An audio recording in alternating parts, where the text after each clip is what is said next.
What photojournalism figured out early is that photographs don't live in isolation.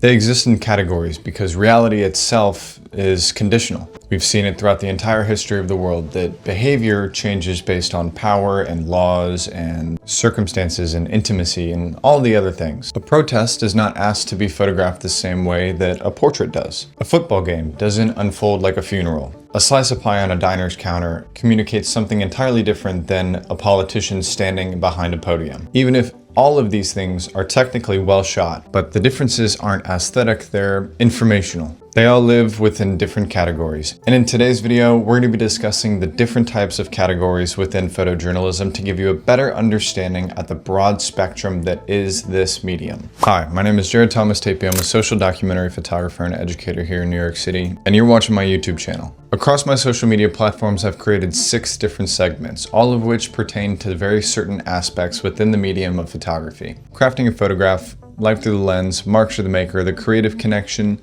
tools of the trade, and field notes. Today's lesson is from my segment, Crafting a Photograph, the series dedicated to taking you from just taking pictures to crafting a photograph with your own unique vision and voice. Now, these categories aren't styles per se. They're more so the ways of responding to the things around you in a structural kind of way. And they come from this amazing book that I found from a book vendor just on the side of the street. The book is called Photojournalism, The Visual Approach by Frank P. Hoy. And in the book, he talks about a basic unit that was created by Wilson Hicks about, maybe now about 40 years ago. And it's one of the more important facets of photojournalism. All of these are basically the well-established news photographs that you can make as a photojournalist. If you take the time to learn these categories, you don't just become more employable, you become more literate in the vocabulary that is photojournalism. First up is the spot news photograph. For these types of images, there's no rehearsal, no warning, usually no opportunity to ease into a scene. Spot news covers fast-acting occurrences throughout wherever you are.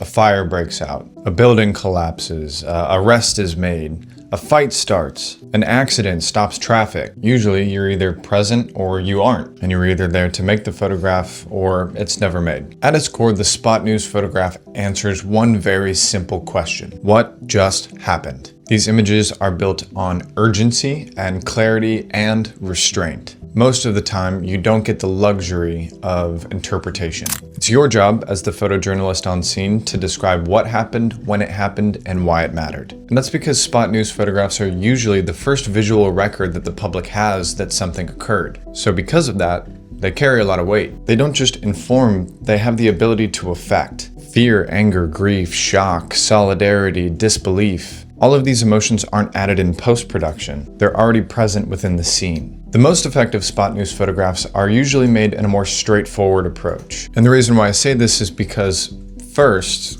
clarity beats creativity when it comes to covering spot news. If the reader can't immediately tell what's going on, then it's failed as a photo. Second, context matters. A strong image as it pertains to spot news covers not just the event, but the environment around it. Who's affected, where is it unfolding, and how are people reacting? Third, ethics are non-negotiable as it pertains to spot news. You are not there to disrupt or get in the way of anybody. That means knowing when to move closer and when to get the fuck out of there, when to raise the camera and when not to. Spot news also teaches decisiveness. You don't just get to hover in uncertainty, mostly because all the things that are going on are happening right in front of you. You have to learn to make choices quickly and then live with them.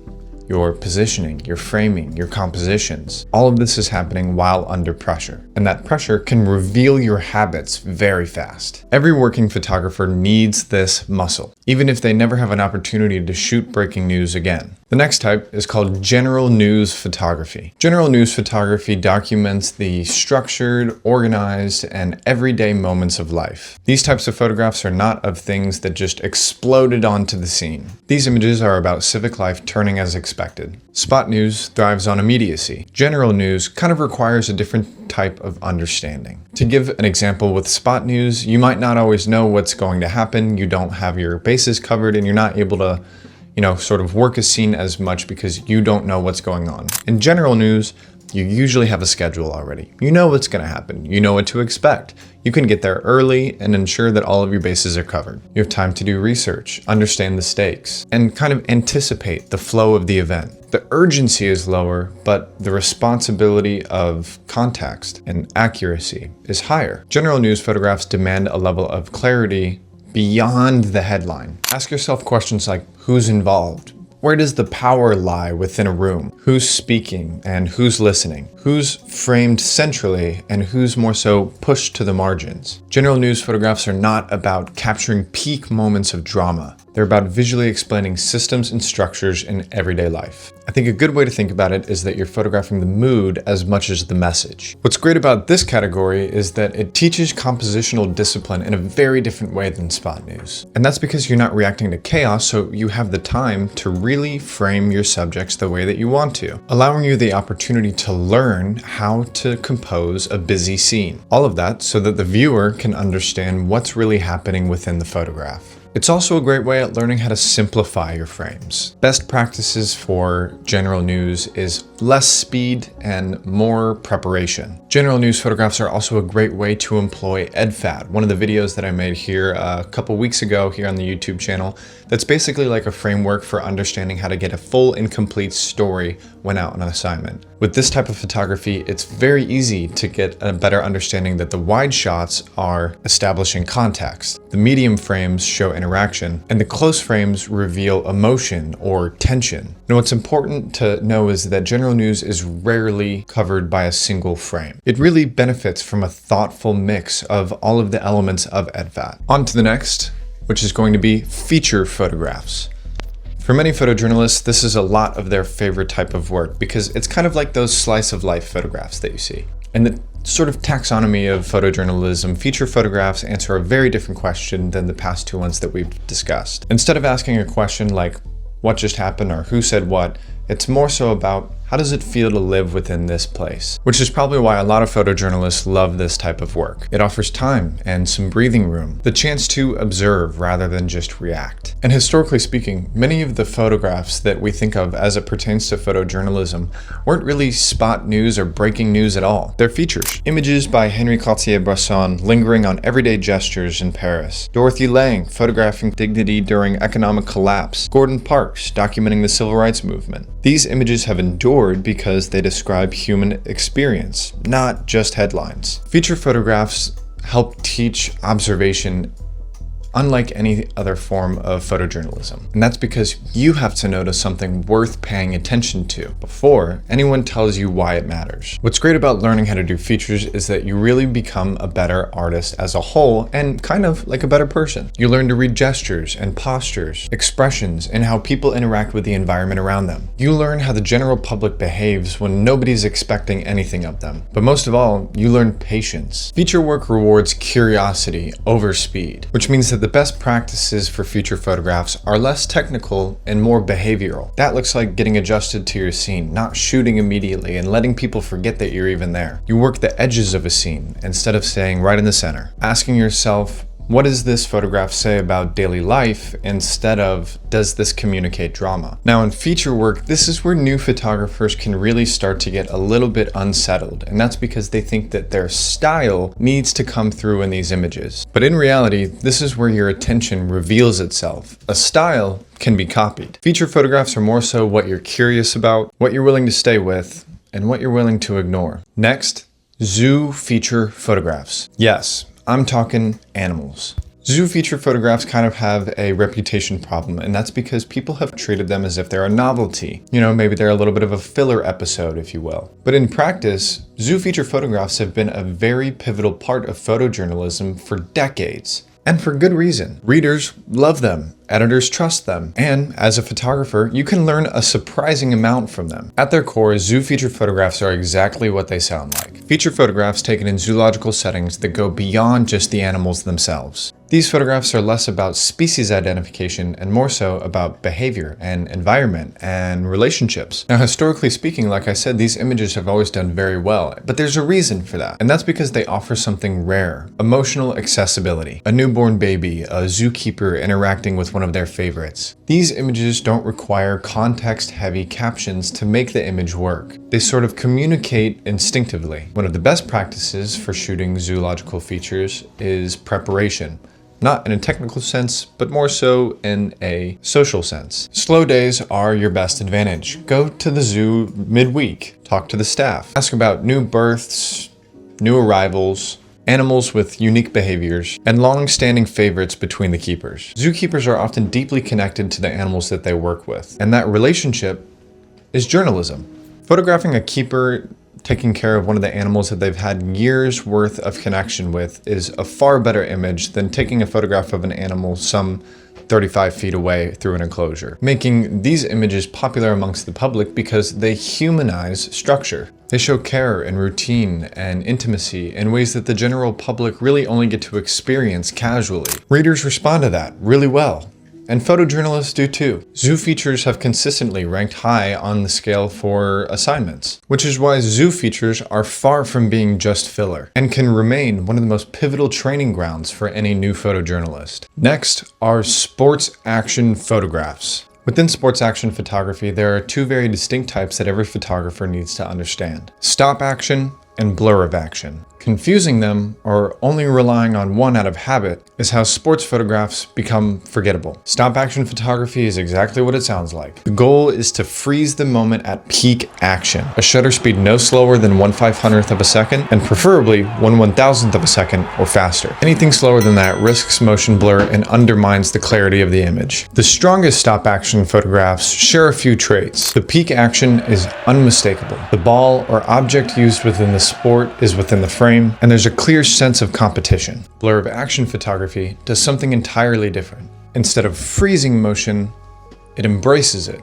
The goal here is not clarity, but sensation, energy. It's about the feeling of the moment rather than the anatomy. This approach typically uses a shutter speed of like 1/160th of a second, sometimes slower. A short lens often works best, allowing you to stay close and exaggerate movement. Blur of action photographs are not accidents. They require just as much intention as the stop action ones, if not more. Too much blur and the image becomes unreadable. Too little and it feels indecisive. The strongest images have to strike that balance. Stop action shows you the moment. Blur of action shows you the experience. And together, they teach you how to see movement. Now, next, but to stay within the same realm of sports photography, is the sports feature photograph. Much like the regular feature photograph, the sports feature photograph isn't necessarily worried about what's going on the scoreboard and is more worried about what's going on around the event. These images focus on things like preparation and defeat and emotion, what it feels like to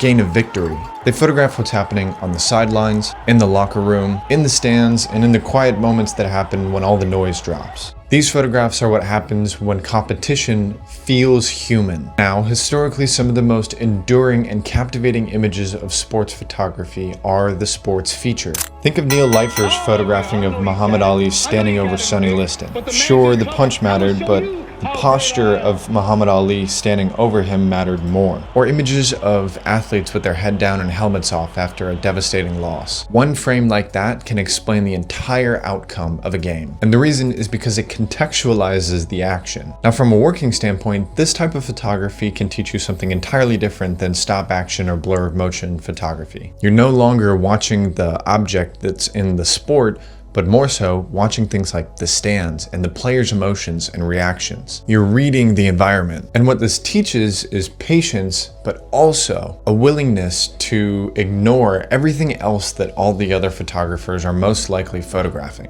Once again, the best practices here are behavioral and not so much technical. And that's because these photographs give sports their cultural contextualization and importance. Next is the portrait/personality photographs. Portrait photography, as it pertains to photojournalism, is not about pictures of faces or just people.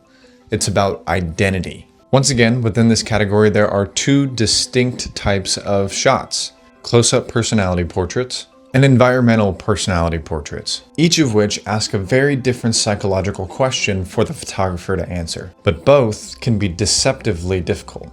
This type of work makes it very clear whether a photographer understands people or simply photographs them. A close-up personality photograph records far more than what a person looks like. At its best, it suggests who they are, or at least who they are in this moment that they're being seen. These images thrive off of a few key factors like expression, posture, tension, and ease. Nothing can be left behind in the environment or with props. The subject carries the entire photograph. Some of the most prominent close-up portraits feel psychologically intimate. Yusuf Karsh understood this instinctively.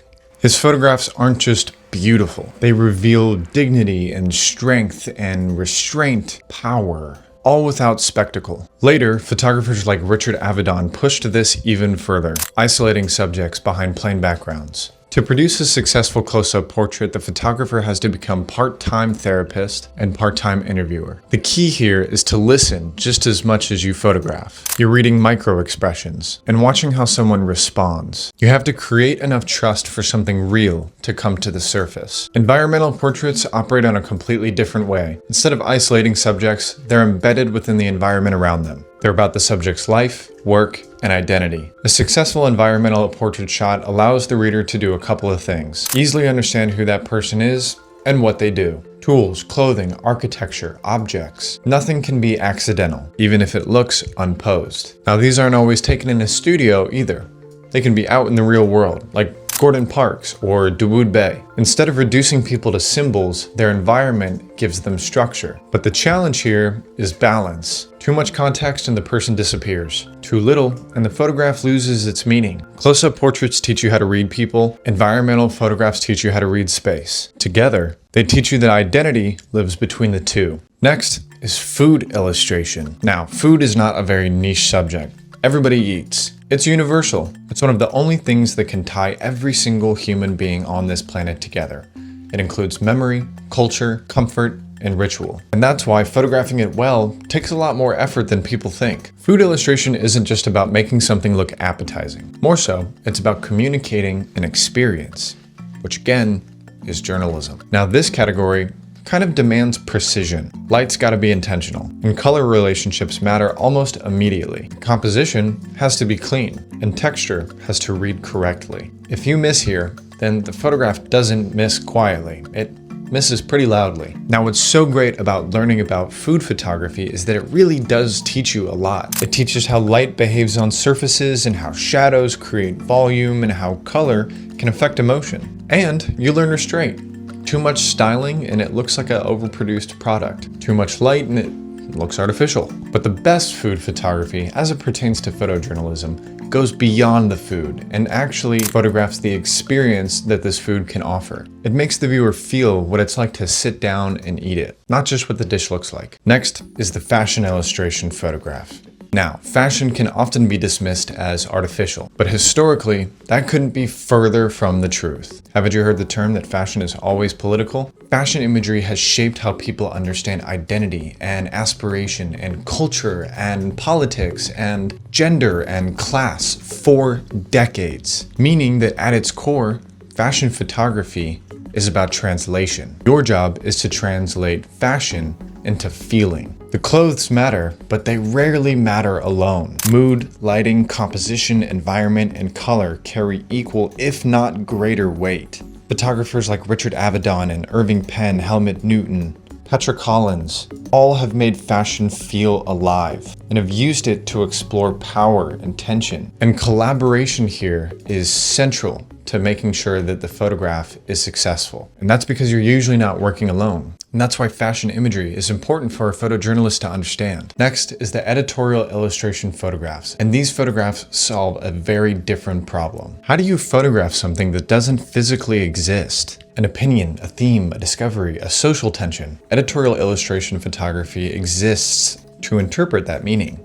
These images are not documenting events, but instead are supporting writing. Things like essays and opinion pieces and cultural writing. Their job is to help the viewer understand an idea in a visual sense, not by explaining it literally, but more so by making it visible. Photographers like Dwayne Michaels and Felipe Halsman built entire careers on this. They had a complete understanding that this category requires you to think like a writer, to read deeply, and to identify the core idea and translate it into something visual. Which brings us to our next, which is pictorial photographs. Pictorial photographs prioritize atmosphere. They're not really looking for information or an explanation. Instead, its goal is to bring the viewer into the image and make them realize what it feels like to be there. Photographers like Alfred Stieglitz or Edward Steichen pushed photography toward expression, not documentation. The goal here is not to explain, but more so immerse. They create feeling through engagement. An example of that is that there may be people within these images, but the photograph isn't really about the people. It's about how these people live within the frame. Speaking of within the frame, that brings us to our next one, which is documentary photography. Documentary photography can be kind of confusing. So the best way to think about it is this. Documentary photography is not a look, it's a commitment. You stay, you return, you observe, and then do it all over again, revealing how certain patterns emerge over time. When we think about documentary photographs, we think of photographers like Dorothy Lange and Walker Evans and Jill Friedman, who showed this very clearly. Their work wasn't dramatic, but it was undeniable, and that's because they stayed long enough to understand what they were seeing. Documentary photography is about depth and time, and merging those things together to create something responsible, bringing us to our last one, which is sequence photography. Sequence photography was created because one image is hardly ever enough. Life can unfold, and sequence photography understands that. These types of images show progression and change, but in all honesty, is one of the smaller aspects of photojournalism. Now, these photographs didn't appear arbitrarily. They evolved because photographers needed different ways to be able to reveal different kinds of truths, whether it be urgent truth, structural truth, emotional truth, or human truth. All of them add up to create a great portfolio that looks consistent.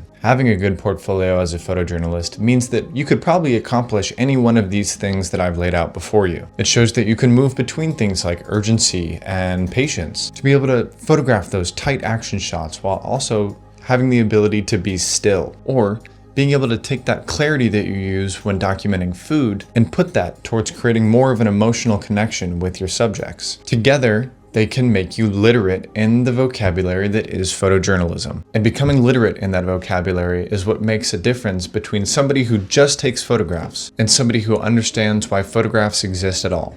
Alright guys, that's going to be it for today's video. I hope that this was educational. It was for me when I first read this from that book, Photojournalism, The Visual Approach by Frank P. Hoy. I just wanted to be able to come on here and provide you guys with a little bit more information on the types of photojournalism that are available to you. I think that this was helpful for me to learn, so I'd like to be able to pass that on to a newer generation of photojournalists that are looking to get into this work and are a little bit confused on what that world looks like. You can find a coordinating Substack article with this post as well on my Substack, The Creative Connection. You can find me on Instagram at Jared Tapey. You can find me on TikTok on Jared Thomas Tapey _.